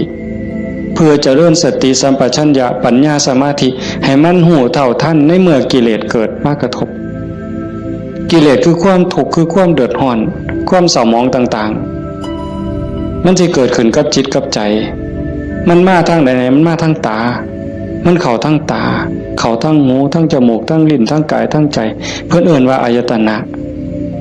อายตนะเป็นเครื่องเชื่อมต่อภายในก็มีหกภายนอกก็มีหกตามันเป็นคู่กับรูปหูเป็นคู่กับเสียงจมูกเป็นคู่กับกลิ่นลิ้นเป็นคู่กับรสกายเป็นคู่กับสัมผัสใจเป็นคู่กับอารมณ์มันใส่ตาใดเข้าทั้งตาใดมันเข้าทั้งตาใส่หูใดมันเข้าทั้งหูใส่ดังใดมันเข้าทั้งดังใส่ลิ้นใดเข้าทั้งลิ้นรับหูรับตาไว้มันเข้าทั้งใจพี่เฮาฝึกสติสัมปชัญญะเพื่อให้อยู่กับปัจจุบันให้มันเท่ามันทันให้มันเร็วเวลาเกิดการกระทบตาเห็นรูปปั๊บตาบอดมันต้องเห็นตาบอดมันต้องเห็นเป็นเรื่องธรรมดาเห็นปั๊บเฮ็ดจังได๋บัดเฮ็ดจังได๋ในเมื่อตาเห็นรูปปั๊บเฮาสิรักษาใจบ่ให้มันหักบ่ให้มันสั่งบ่ให้มันดีใจบ่ให้มันเสียใจนี่คือตัวปฏิบัตินี่คือทางสายกลางเห็นปั๊บให้ใจเป็นปกติคือบ่ทันเห็นคือกับเฮานั่งเบิ่งพุทโธพุทโธตาเห็นปุ๊บหูปั๊บแต่ว่าให้นิ่งอยู่คือเก่าอย่าให้เกิดดีใจเสียใจอย่าให้เกิดหักเกิดสั่งขันมันจำเป็นสิต้องจัดการกับสิ่งที่เฮาเห็นก็เฮ็ดด้วยจิตเป็นปกติสมมติว่าขึ้นไปตั้งเฮือนมีขี่ไก่ไปด่าไก่กับบ่แม่นอีกปล่อยให้ไก่กับบ่แม่นอีกละคิดเป็นตาสร้างไก่กับบ่แม่นอีกละบ่ถึงมัดเฮ็ดให้จิตเป็นปกติยากอยู่ได้บ่ง่ายจักเม็ดไม่ออกย้อนเฮาเฮ็ดบ่ได้นี่เฮาจังเกิดจังตายเที่ยวตกนรกเป็นเปรตอสุรกายเที่ยวขึ้นสวรรค์เที่ยวลงนรกอยู่นี่ย้อนเฮ็ดจิตเป็นกลางบ่ได้เห็นขี่ไก่ก็สิไปสั่งไปด่าไก่แต่คันเห็นเงินแบ่งพันถิ่มอยู่เป็นจังได๋บัดมันสิว่าดีใจที่ละว่าติอันนี้ก็บ่ถึกดีใจพอใจก็บ่แม่นให้จิตเป็นปกติคันสิจับสิหยิบมันมีเจ้าของบ่ก็หยิบไปหาเจ้าของเอาเก็บไว้ซะก่อนก็จังค่อยประกาศหาเจ้าของก็บ่คิดว่าสิเอาจังสี่คือกันคันบ่มาทางตาล่ะมันมาทางหูบัดนี้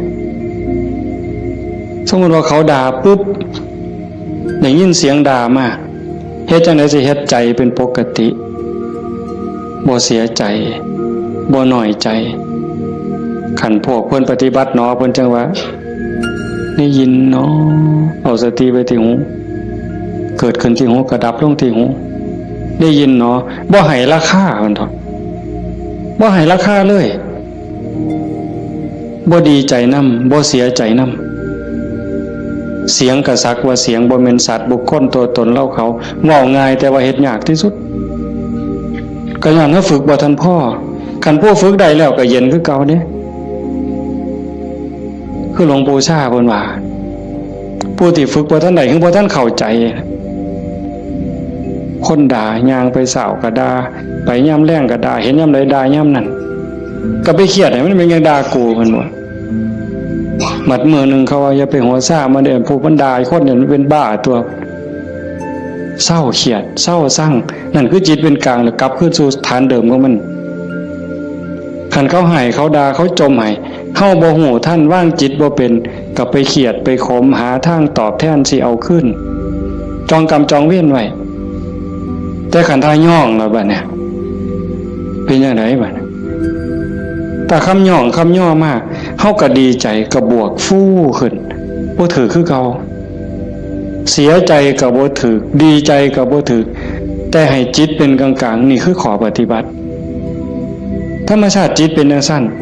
มันบ่เคยฮักไผมันบ่เคยสร้างไผจิตนี่ฮักก็บ่เป็นสร้างก็บ่เป็นดีใจก็บ่เป็นเสียใจก็บ่เป็นโลภโกรธหลงก็บ่เป็นย่านหยังก็บ่แม่นมันเป็นปกติของมันอยู่กลางๆจังซั่นแต่ว่ารักโกรธเกลียดกลัวอิจฉาริษยาน้อยเนื้อตามใจย้อนกิเลสมาย่อมแขกมาเยี่ยมนี่มันพาเจ้าของบ้านป้วงเด้นี่ข้าซ้ำกับเฮาอยู่เฮือนธรรมดานี่แล้วเคยเห็นอยู่ตัวบางปีใหม่นี่ลูกหลานเฮาอยู่เฮือนธรรมดากับพ่ออยู่บดหมู่มาชวนกินเหล้ามันก็เมาอยู่เฮือนเฮาหมดแล้วเป็นจังได๋ซั่นพาเจ้าของบ้านป้วงเลยให้เรารักษาใจเจ้าของให้เป็นปกติเขาประพฤติปฏิบัติเพื่อสิ่งนี้เด้โยมตาเห็นก็ให้รักษาใจไว้ปกติหูได้ยินก็รักษาใจไว้ให้เป็นปกติจมูกได้กลิ่นหอมเหม็นก็ปกติลิ้นได้รสก็ปกติแสบบ่แสบนัวบ่นัวก็ปกติขันมันสิเติมก็เติมไปที่ละน้ำปลานั่นสิเติมเกลือก็เติมไปที่แต่อย่าไปคิดสร้างไม่คั่วอย่าไปจมให้เขาหนาวห่อนมันหนาวมากก็แม่นว่าสิทนกรรมฐานนี่บอกว่าให้ปล่อยว่างมันหนาวก็สิเสืออยู่ซื่อๆบ่ห่มมันดอกผ้านี่ก็มันก็แล้วแต่ว่าธรรมชาติมันก็ให้ห่มแต่ว่าก็อย่าทุกข์อย่าเดือดร้อนรักษาใจเป็นปกติคันบ่จังซั่นนี่คนมันติดซั่วก็ติดได้ไม่ออกดีก็ติดซั่วก็ติดแม่นบ่หมู่เจ้าว่าเมื่อไปสิเถียงสมมุติว่าตาเนี่ย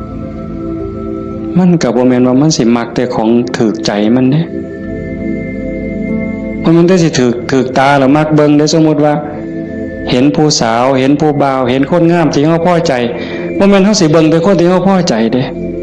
เฮาเดียวก็เหลียวเบิ่งก็ดีใจโอ้ยงามเนาะโอ้ยพอใจเนาะบ่แม่นแต่จังซั่นอันคนผู้เฮาสร้างนี่ไม่ออกเคยเป็นบ่โอ้ยจังแม่นกูสร้างปานตาสิแตกเพิ่นว่าสร้างปานตาสิแตกแต่ว่าแม่นเบิ่งบ่เศร้าเนี่ยเอาเคยเป็นบ่หมู่เจ้าบ้าหรือดีซั่นคำนั้นเป็นตาสร้างกูบ่อยากเห็นก็อย่าไปเบิ่งอีกติล่ะเพียงยังเบิ่งบ่เศร้าซั่นเห็นบ่นี่คือมันโง่อาตมาผู้หนึ่งล่ะโง่แนวเนี้ยผู้ใดเศร้าโง่เนี่ยสาธุนำเด้อว่ามันเป็นตาสร้างยังไปเหลียวเบิ่งดูอยู่เอ้าดังบัดนี้ทั้งจมูกเนี่ยกับมันเราคนมักหอมติดหอมอย่างเดียวได้ไม่ออกพระเจ้าเป็นบ่ติดเหม็นไหมปลาแดกไหมปลาแดกเหม็นนี่ฮะว่าปลาแดกหอมเนี่ยตำบักฮวงคือสีแสบเพราะว่านักกับไปกว่านั้นเล็บตีนสักโอ้ยบ้าคือดีกิ่มเล็บตีนสักออกมาเหม็นแทนที่สิทิมนะดมเว้ยดมตัวนึงกับบ่ว่าเด้ดมเทื่อสองอ่ะบ่แล้วแงกหน้าแงกหลังมีผู้เห็นกูบ่เนาะเพิ่นว่าลี่ดมนั่นน่ะเมืองอุบลเป็นเลยวะน่าจะเป็นแต่ศรีสะเกษเอาไว้โอ้ยแทนที่สิเอาถิ่มเนาะแต่มาว่าแงกหน้าแงกหลังเทื่อที่3ที่4บ่มีคนเห็นดมอีกสักเทื่อก่อนจังถิ่มนั่นใส่ว่ามาของหอม ว่างจิตเป็นกลางบ่ได้นี่สติปัญญามันบ่พอเห็นบ่อย่าว่าแต่แสบบ่แสบเลยนัวบ่นัวเลยสัมผัสคือกันเย็นห่อนอ่อนแข็งใจคือกันเนี่ยมันบ่ดีคิดแล้วเฮ็ดเจ้าของเป็นทุกข์คือพ่อเฮ็ดเจ้าของห้องไห้น้ำตาลังน้ำตาไหลก็ยังมีโอกาสนอนมือกายหน้าผากคิดฮอดแล้วก็น้ำตาไหลสะอื้นอยู่ผู้เดียวบ้าคักๆในเด็กคนเนี่ยคันเนี่ยมันถูกใจเจ้าของก็นอนคิดเห็นแล้วก็หัวยุ่มอยู่ผู้เดียวพลิกไปพลิกมาจนเก็บไปฝันแล้วเว้ยนี่คือจิตมันฝึกบ่ทันใดไม่ออกพอออกเพิ่นพาเฮาเฮ็ดงานปฏิบัติธรรมเสียเวลาย่อมสละสถานที่เงินทองพร้อมเพื่อเอาบุญให้เจ้าของส่วนหนึ่งแล้วก็เพื่อยกระดับจิตใจเจ้าของส่วนหนึ่งแล้วก็เห็นว่าทุกคนคือพี่คือน้องเพื่อนร่วมทุกข์เกิดแก่เจ็บตาย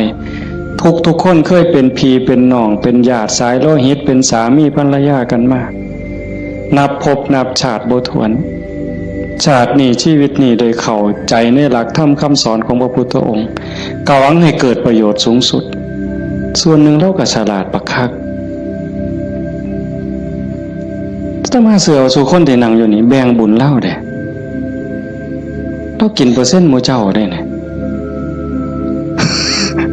เป็นพ่อค้าสำนะหัวพ่อค้ายังมีอยู่นี่แม่แต่เฮ็ดบุญเด้ถ้าเบิ่งมืออื่นทราบบัดสิมื้อเนี่ยบัดสิมื้อนี่จากโอ้ยอนุโมทนาสาธุเด้อนำพ่อใหญ่เด้อพ่อใหญ่ก็สาธุเอาหมดให้เจ้าได้บุญหลายๆจะแม่นอ่อนซ่อนเจ้าเห็นบ่เปอร์เซ็นต์ที่เราได้นำหมู่เจ้าเนี่ย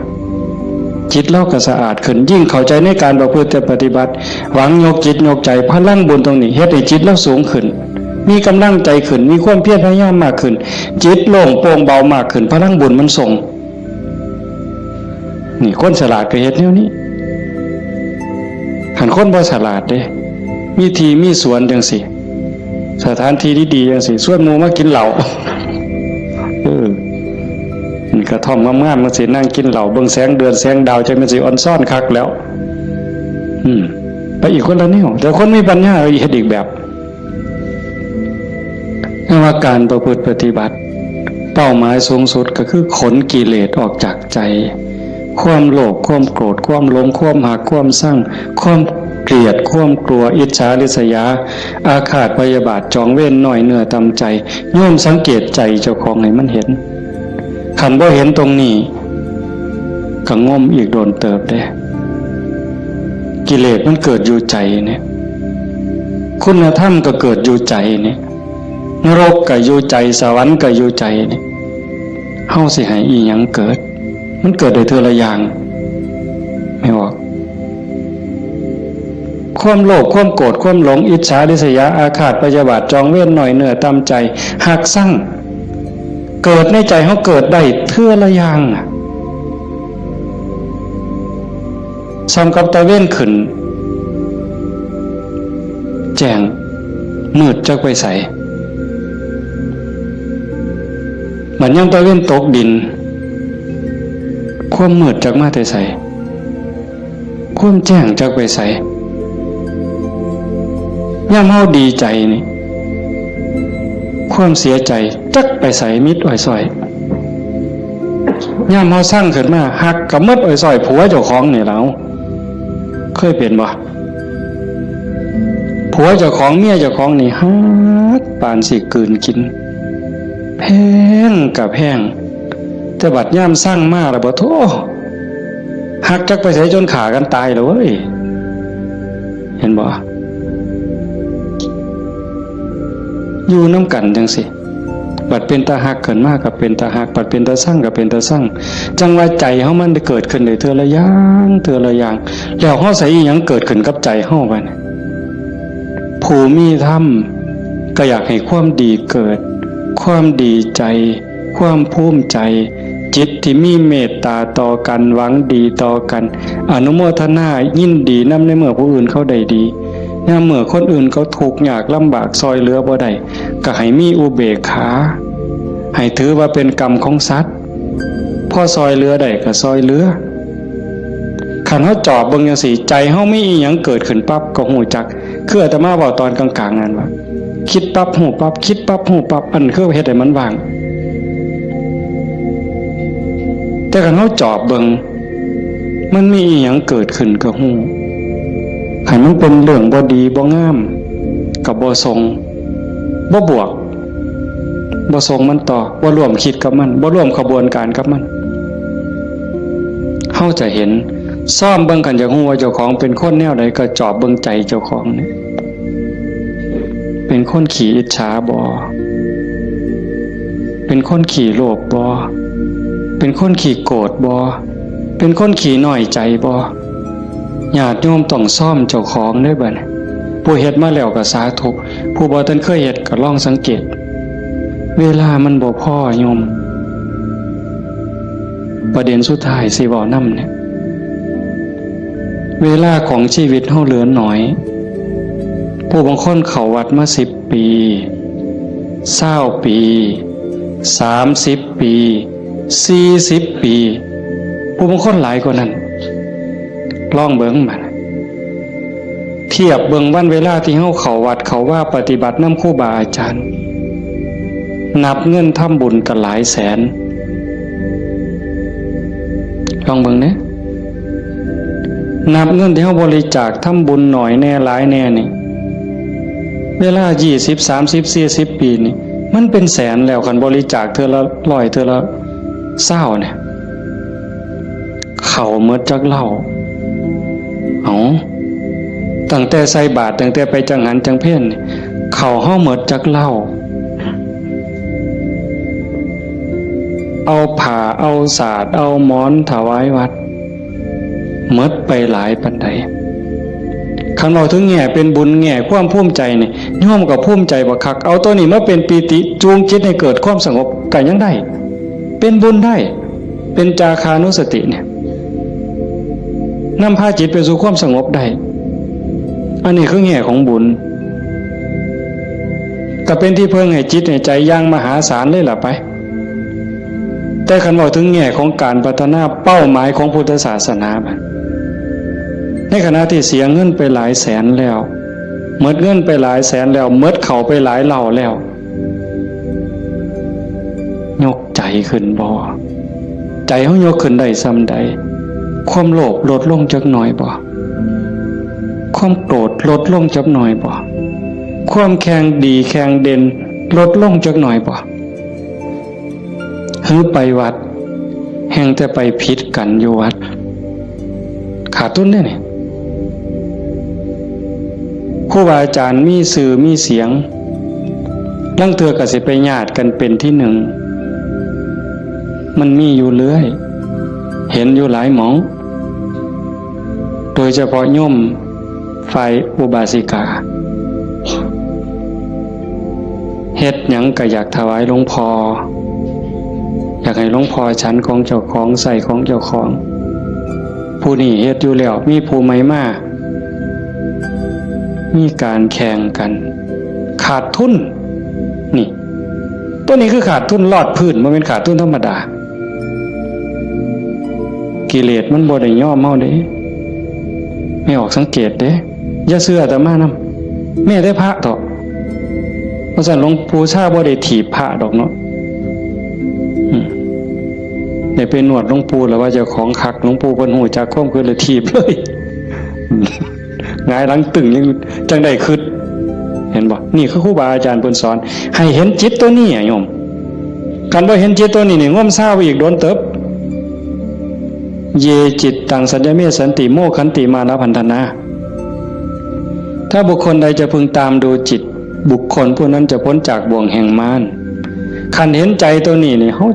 ขาต้องการความสะอาดแม่นบ่ต้องการความสะอาดต้องการความบริสุทธิ์แห่งจิตแห่งใจเนี่ยมันจะเห็นคันบ่จังซั่นเข้าข้างเจ้าของเสยเด้มันมาที่หลังมันสิมาใหญ่กว่าเฮาได้จังใด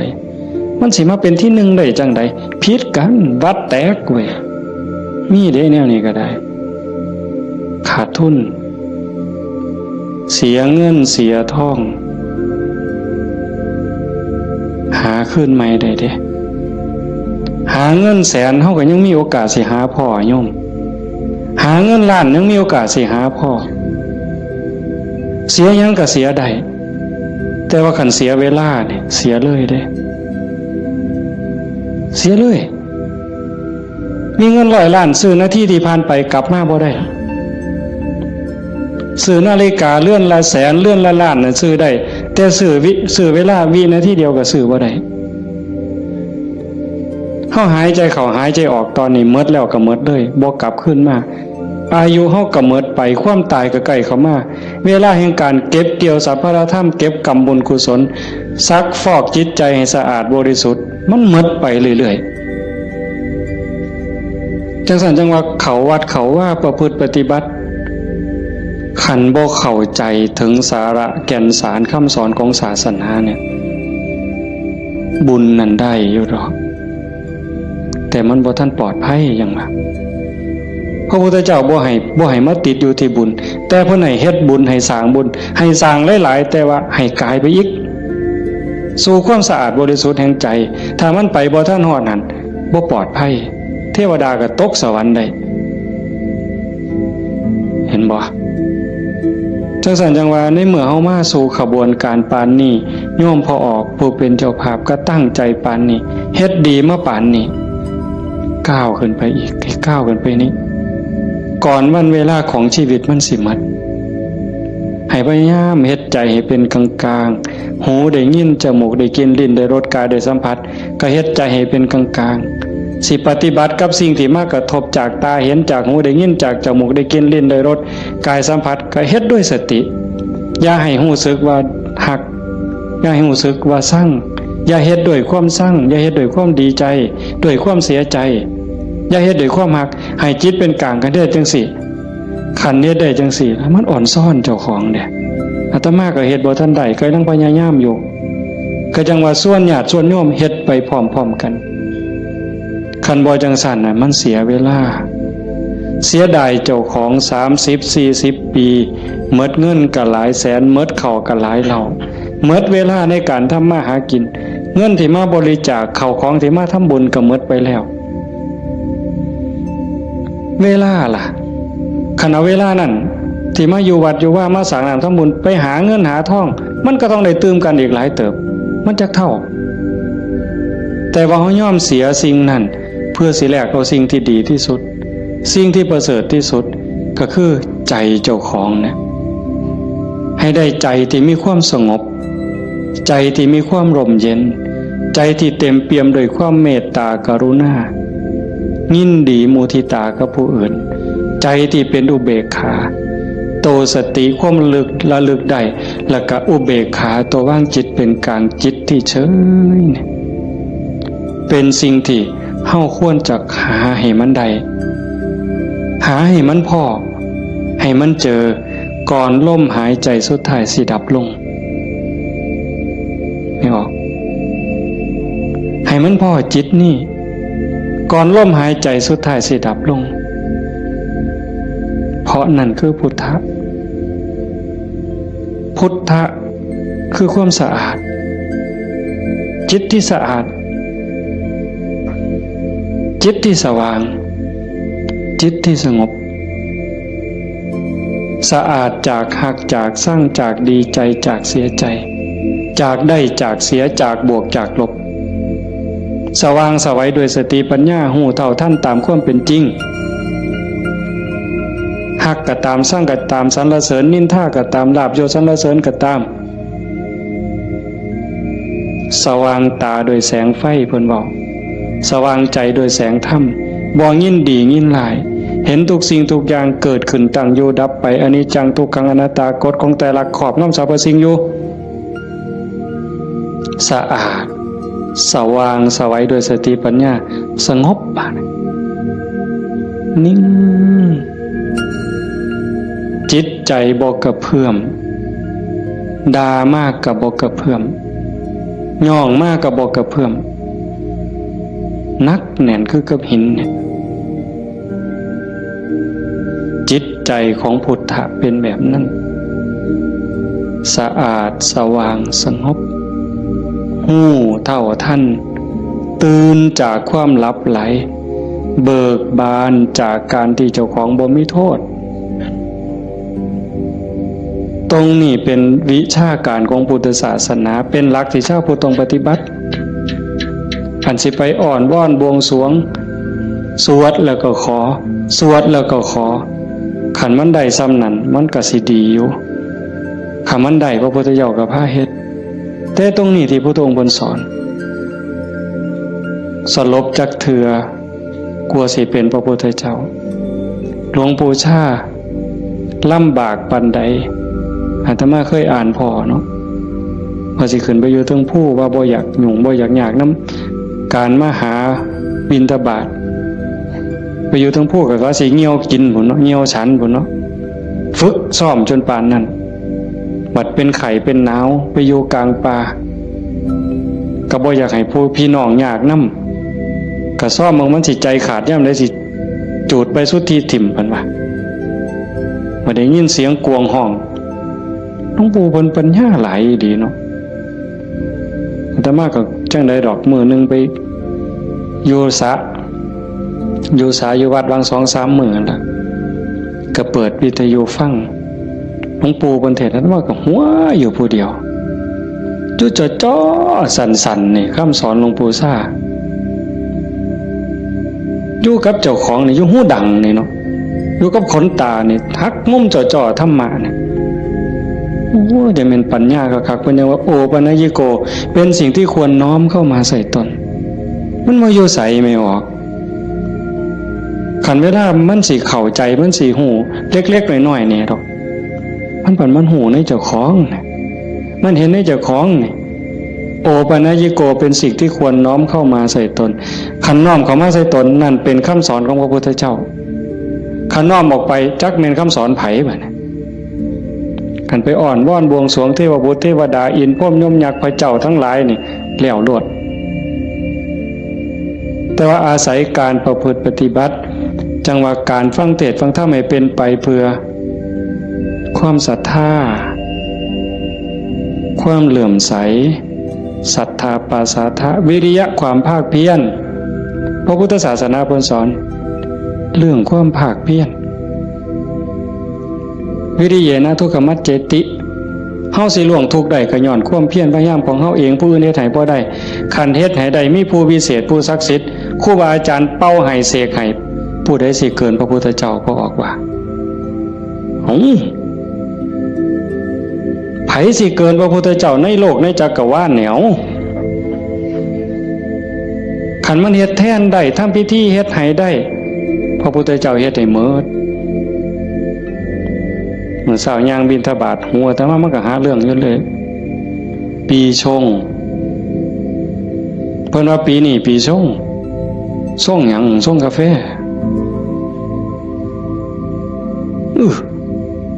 มันยากหยังกับปีกับเดือนนั่นเด้อปีชงเนี่ยเพิ่นนัดกันไปสวดมนต์สะเดาะเคราะห์มื้ออื่นทั้งศรีสะเกษพุ่น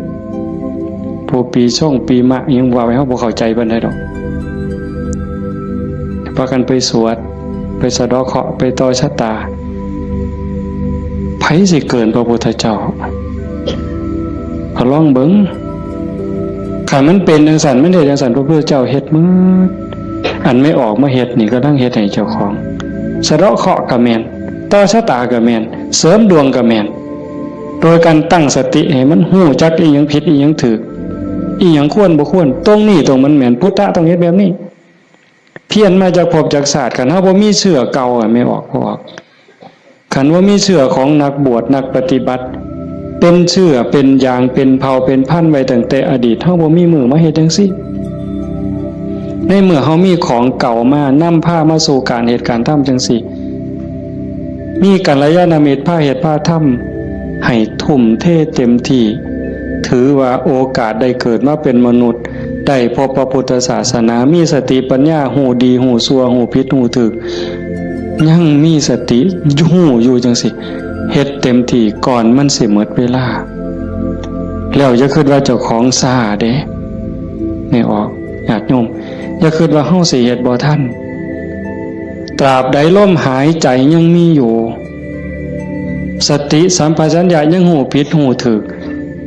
เพิ่นว่าเฮามีโอกาสจนลมหายใจสุดท้ายจนลมหายใจสุดท้าย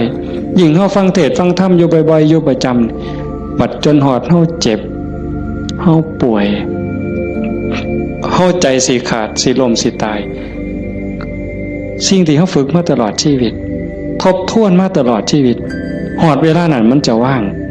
แมนบ่แมนก็แล้วแต่สิว่างว่ามันเอาบ่ได้แล้วร่างกายบ่แม่นของเฮาสังขารบ่แม่นของเฮาสรรพสิ่งในโลกบ่แม่นของเฮาดินดอนตอนหญ้าบ่แม่นของเฮาแม้แต่สังขารร่างกายก็สิทิ่มอยู่ไว้ๆนี่ว่างเด้ปล่อยเด้ตัวอย่างที่อาตมาได้พบมาญาติธรรมวันที่9 พฤศจิกาอาตมาว่าจะพาไปสวดมนต์ที่พระใหญ่อำเภอเขืองในเพิ่นนิมนต์ไปเทศน์ก็เลยประกาศส่วนญาติส่วนโยมไปญาติธรรมกลุ่มหนึ่งผู้เฒ่าหน่อยที่สุดก็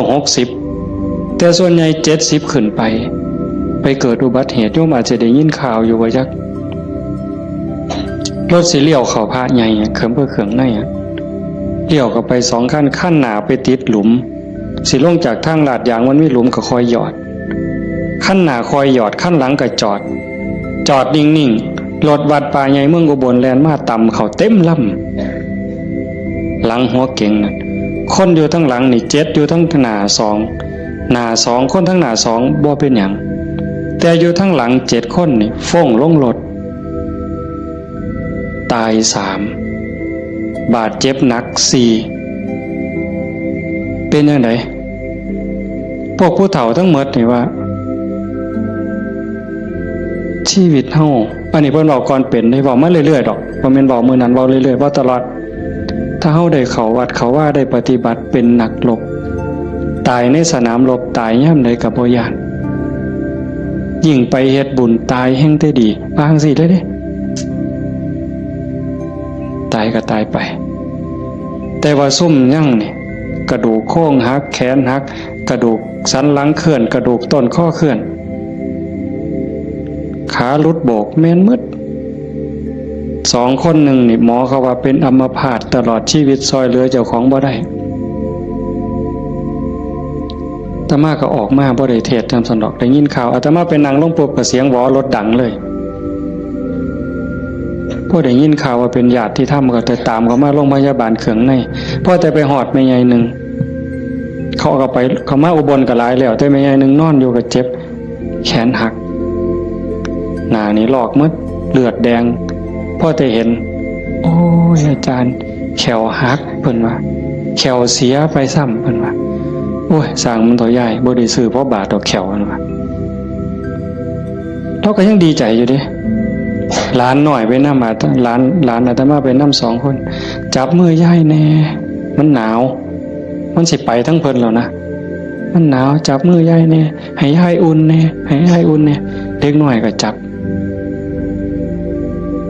ผู้คนก็บ่ฮู้เรื่องสลบไปบัดพ่อใหญ่นึงบัดกระดูกหักเขาก็คิดว่าแอวหักถ้ามาก็คิดยากหมอเขาก็มาจับให้เขาก็เพื่อทดสอบว่าเป็นหยังมาสุดท้ายเขาก็ว่าแอวหักกระดูกหักถ้ามาก็โอ้ยตารู้ตนผู้เฒ่าเราก็ถามหาเมียเนาะครูนั่นโยมบ้านฟังเพลอาจจะเห็นพ่อใหญ่ผู้ดำๆมันเพิ่นสิเป็นครูแต่ถ้ามาเอิ้นเทวดาตาบ่เห็นห่วงดอกผู้เฒ่าขี่รถมาเกือบ20 กิโลรถซาเล้งเพิ่น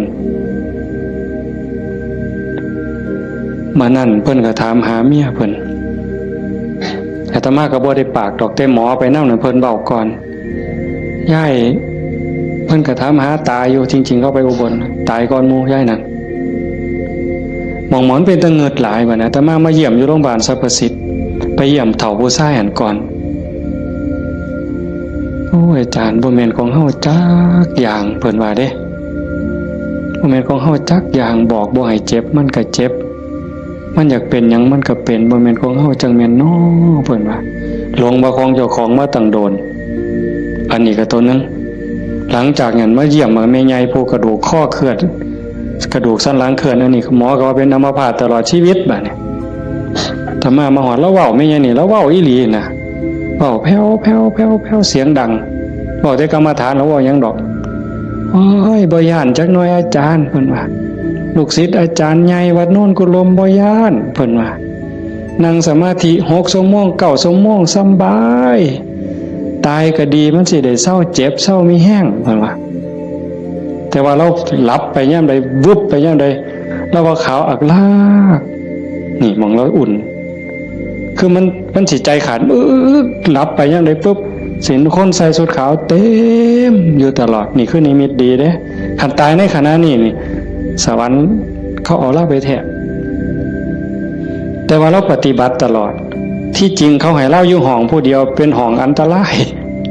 แล้วผมนะโอ้ยดีแห้งอาจารย์เขาให้อยู่ผู้เดียวว่ามีผู้ใดมากวนปฏิบัติภาวนาเมิดขึ้นเพิ่นว่าอันบ่ฮู้ทีบเด้นั่นเจ้าของนั่นอันตรายที่สุดเพิ่นว่าเพิ่นสำบายมีผู้ใดมากวนเพิ่นนั่นบัดเอาไปเอามาภาวนาตลอดอยู่โรงพยาบาลตลอดย่างได้ซุมื้อหมอว่าสิเป็นอัมพาตตลอดทั้ง2 เท่านี่ตลอดชีวิตเลยซอยเหลือตัวเองบ่ได้แท้เดี๋ยวนี้ย่างได้ทั้ง2 คนเห็นบ่มองอัศจรรย์หลายพอใหญ่เข็มนี่ไม่ใหญ่ต้องค้ำเมียตายพอใหญ่ต้องเข็มพอใหญ่เข็มนี่คือทรมานตอนนี้ก็ย่างแล้วโยมไม่ใหญ่สวัสดิ์น้องสาวนั่นตายแล้วอีกผู้หนึ่งธรรมะจือบ่ได้ตายบ่เอาเรื่องกับรถถือว่าเป็นกรรมเป็นเวรเป็นสิ่งที่เกี่ยวเนื่องกันมาใครแม่นเฮาสิว่าแนวใดมองอาตมาเงิดอ่อนซ่อนใจคนน่ะขอบ3 ครอบครัวนี่ผู้หนึงเจ็บสาหัสผู้หนึงตายนี่บ่เอาเรื่องกับรถบ่เอาเรื่องกับคู่กรณีถือว่าเป็นเรื่องของบาปของบุญเป็นเรื่องของวัฏสงสารให้แล้วต่อกันเขาก็บ่อยากมาส้นเขาก็บ่อยากพาเฮาไปตายนี่มองว่าคุณภาพของธรรมะมองเข้าใจธรรมะมันเฮ็ดใจได้ขนาดนั้นน่ะคักบ่มื้อนี้แม่ใหญ่นึงผู้เตรียมเนี่ยเผาไปวาง 2-3 มื้ออายุ89 ปี7 เดือนผู้หญิงเด้เลี้ยงลูกเมียใหม่ผัวเพิ่นไปมีเมียใหม่เพิ่นบ่เครียดเมียใหม่ออกลูกเพิ่นเอามาเลี้ยงพร้อมเอาไม่ออกเฮ็ดได้วะ นี่คือน้ำใจคนนะแม่ใหญ่นี่เราปฏิบัติธรรมอยู่นำครูบาอาจารย์มาตลอดลูกเราดีหมดทุกคนเป็นหมอ2เป็นครูผู้หนึ่งเป็นเจ้าหน้าก็มีอยู่2 คนแต่ว่าหม่องอัศจรรย์คือเราปฏิบัติตลอดโยมไม่ออกสวดปาติโมกข์ได้ที่พระเพิ่นลงปาติโมกข์นี่แม่ใหญ่น่ะเราสวดได้อาตมาสวดบ่ได้หม่องเป็นตะงึดหลายแต่ว่าเราตกศาลาเทื่อนึงยังจงกรมมันมืดตกศาลาสมัยก่อนนั่นขาหักลงว่าซั่นล่ะเห็นบ่บัดมื้ออาตมาสิไปเยี่ยมอาตมาไปเทศฟังทั้งครูขันก็เลยว่าสิกายไปทางนั้นลูกชายเพิ่นว่าบ้านอยู่ทางนั้นก็เลยพาไปเยี่ยมลูกชายก็บอกว่าอาจารย์สิมาเยี่ยมแล้วลูกบ่ได้ตลอดแต่ว่าสติเราดีเด้เพราะแต่ว่าอาตมาสิไปเสียงรถเขาไปจอดแล้วลุกขึ้นมานั่งพออาตมาไปนั่งลงแล้วก็กราบได้เท่าเดียวดอกก็นอนมันวิ่นหัวปานนั้นเราก็เว้าธรรมะโต้ตอบได้ทุกเรื่องสติบ่ขาดลูกหลานจักว่าเท่าใดมาเต็มเฮือนแล้วจำได้ฮอดซุมบ่นุ่งผ้าว่ามันชื่อหยังนิสัยมันดื้อบ่ดื้อแล้วฮู้ผู้นี่มองลูกหลานไว้ย่าย่ายอยู่อีกเด้อโอ้ยมันถูกมันยากบ่อยู่ดอกอยู่น้ำหลานอีกแน่อยู่โดนแล้วผู้นี่มัดมือสิใจขาดหลานผู้เรียนอยู่จุฬากำลังขึ้นรถลูกชายว่าย่าถาหลานนี่เด้อหลานกำลังขึ้นรถโอ้ยถาบ่ถามันก็บ่แม่นแม่วะแล้ว เป็นเรื่องของเพิ่นเพิ่นว่าเห็นบ่เป็นเรื่องของเพิ่นบ่แม่นเรื่องของญาหมองคักหลายว่าแล้วตายนั่นเอานอนตะแคงข้างขวาเลียนแบบพระพุทธเจ้าเลยสติจำได้มื้อสิตายแล้วกินข้าว3เทื่อได้กินข้าวปกติเว้าได้ปกติเพียงแต่ว่านอนไปแล้วก็มาหลับเอาตอนมาดับไปตอนตีสี่คนตายลูกนี่เป็นหมอ2แล้วก็หลานเป็นหมออีกผู้หนึ่งมันบ่เข้าในทฤษฎีอะโยมพวกนี้อยู่นำคนตายมาตลอดลูกหลานสาวอยู่ห้องชันสูตรพลิกศพพร้อมคนตายเขาเพิ่นพิสูจน์ว่ามันจะเย็นไม่ไงนี่แล้วอุ่นบัดเนี่ยตายไปแล้วจากตีสี่กลัวจนหอด5 โมงเช้าเยาเขาลงเพราะยังอุ่นอยู่แต่เฮ็ดจังได๋บ่ได้เพิ่นก็ลูกชายเพิ่นก็โทรมาถามอาจารย์ที่ว่าแนวใดแต่มาเลยว่าบ่ต้องฉีดยาเด้อสิฟื้นหรือบ่ฟื้นเฮาบ่คิดดอกแต่ว่า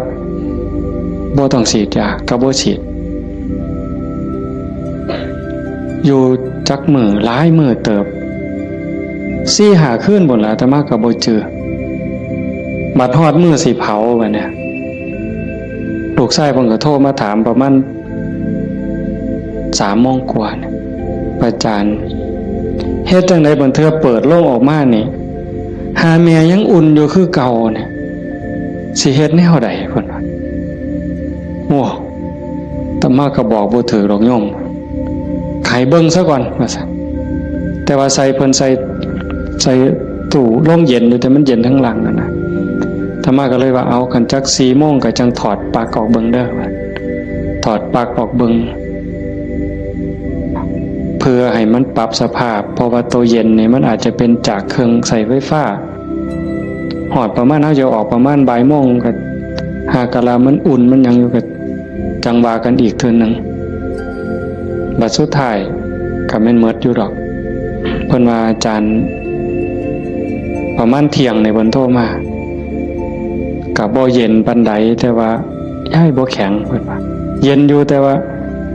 มันบ่แข็งคือทั่วไปคันจังซี่ก็หมดไปตามธรรมชาติก็เฮ็ดไปเด้อคือที่เว้าให้โยมฟังนี่หมายความว่า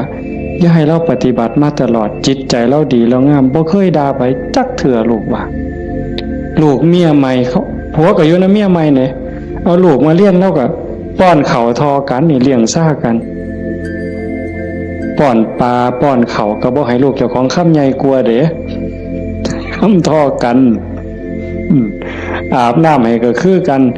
สอนก็คือกันฮักทอกันใจคนน่ะมันจังว่าคันมันได้ฝึกได้ฝนมันมีธรรมมันก็สุดยอดอยู่นี่โยมพ่อใหญ่พาเฮาประพฤติปฏิบัติเฮ็ดงานจังซี่เฮามาประพฤติปฏิบัติสูงสุดก็เพื่อยกจิตยกใจเด้อสรุปตรงนี้เด้อบุญนั่นเป็นของตายจังได้เฮาก็ได้เต็มที่อยู่แล้วแต่สิ่งสำคัญน่ะให้ยกจิตยกใจเจ้าของให้มันสูงขึ้นจากอำนาจของความโลภความโกรธความหลงความอิจฉาริษยาอาฆาตพยาบาทจองเวรหน่อยเหนือตามใจเฮาสิเอาชนะมันได้เฮาสิสูงขึ้นกว่าอำนาจของกิเลสได้ย้อนโยมสังเกตใจเจ้าของย่ามตาเห็นหูได้ยินจมูกได้กินลิ้นได้รสท่านเฝ้าไปเสือมันอย่าไปหักไปสร้างน้ำมันนิ่งแล้วสังเกตความรู้สึกสังเกตความคิดสังเกตความรู้สึกถ้ามันเอียงไปทั้งโลภหลายก็บอกว่าเจ้าของนั้นขี้โลภหลายอยู่ค่อยถอนออกหัดบริจาคหัดแบ่งหัดปันถ้ามันโกรธหลายเห็นอันใดผิดหูผิดตาแล้วงุดหงิดหนหวยขึ้นเป็นตาสร้างขึ้นมาหูจากมันปรับแล้วก็หูจากเมตตาเขาก็คือเฮานั่นล่ะเขาบ่ทันหูเขาจึงเป็นจังซั่นหูจักให้อภัยฝึกไปคอยยกระดับดวงจิตขึ้นมาให้เข้าใจว่าพระพุทธเจ้าบ่ได้สอนให้เฮาทุกข์พระพุทธศาสนาสอนให้เฮาพ้นทุกข์โกรธก็คือทุกข์โลภก็คือทุกข์หลงก็คือทุกข์เป็นเหตุให้ทุกข์เฮาก็ต้องดับเหตุมันเฮ็ดให้จิตใจเป็นกลางๆหักผู้อื่นคือหักเจ้าของหวังดีต่อผู้อื่นคือหวังดีต่อเจ้าของนั่นจิตใจเฮาจะดีขึ้นงามขึ้นมื้อนี้สมควรแก่การเวลาใส่เวลามาหลายเติบชั่วโมงหนึ่งกับ40 กว่านาทีเนาะสมควรแก่การเวลาท้ายที่สุดก็ขอ อนุโมทนาสาธุกับญาติโยมผู้เป็นเจ้าภาพผู้เป็นเจ้าของสถานที่และก็ญาติธรรมที่มาจากที่ไกลมาร่วมประพฤติปฏิบัติบำเพ็ญบุญบำเพ็ญกุศลยกระดับดวงจิตดวงใจของเจ้าของให้สูงขึ้นงามขึ้นท้ายที่สุดก็ขอรัตนาอ้างอิงเอาอำนาจแห่งคุณพระศรีรัตนตรัยคุณของพระพุทธเจ้าพระธรรมพระสงฆ์และอำนาจแห่งบุญกุศลคุณงามความดีที่มีทั้งหมดทั้งมวลในสากลและจักรวาลจงหลอมร่วมเป็นตบะเป็นเดชะเป็นพลวะปัจจัยอำนวยหนุนส่งให้ญาติโยมสุขสุคน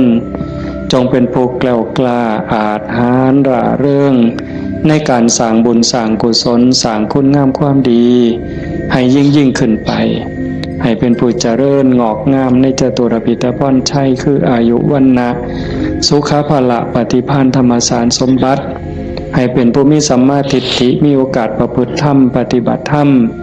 ให้ได้เข้าถึงธรรมที่บ่ท่านได้เข้าถึงได้หูแจ้งธรรมที่บ่ท่านได้หูแจ้งจนสามารถนำตนให้พ้นทุกข์ปรารถนาสิ่งหนึ่งประการใดหากเป็นไปโดยชอบประกอบโดยธรรมก็ขอให้ความหวังความปรารถนานั้นจงสำเร็จทุกประการมีความสุขกายสุขใจโดยทั่วกันทุกท่านทุกคนเถิด